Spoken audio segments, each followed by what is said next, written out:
Hi, my name is Tori Wieberg and I teach saxophone and beginning clarinet at REW Music. The best thing about teaching music is that it can be so fun to play your instrument and to play, especially with other people, to like collaborate with other students or your teacher. I really love being able to play alongside my students. That's one of my favorite things about teaching lessons, because I get to play duets alongside them, or we play solos together, or their audition music or anything like that. It's so fun to be able to play alongside my students and then watch them get better and help them with things they're struggling with. I get students excited to come back to lessons with me because I set goals for them, whether it be tempo goals or just learning these 5 notes of the chromatic scale or anything like that, and they get really motivated to practice, and then they'll come back and they want to show me what they've learned.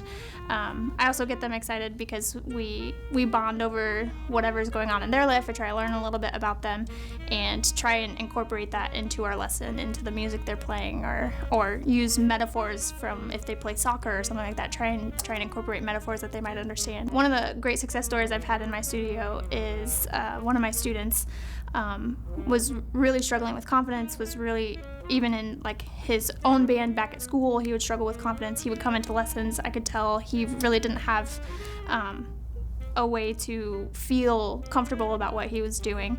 And so we worked on it and we worked on it and we worked on it, and I was kind of his cheerleader the whole time, just trying to build his confidence. But he still wouldn't play in our showcases by himself.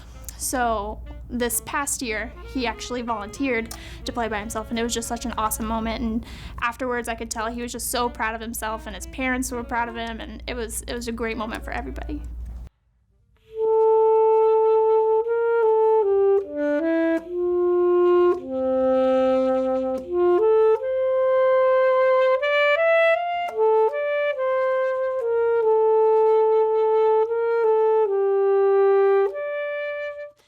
So common pitfalls in the slow etude. The slow etude is originally an oboe etude, and so I think it's really important to try and be light, have a very not heavy vibrato, making sure that you're taking into account where it's coming from.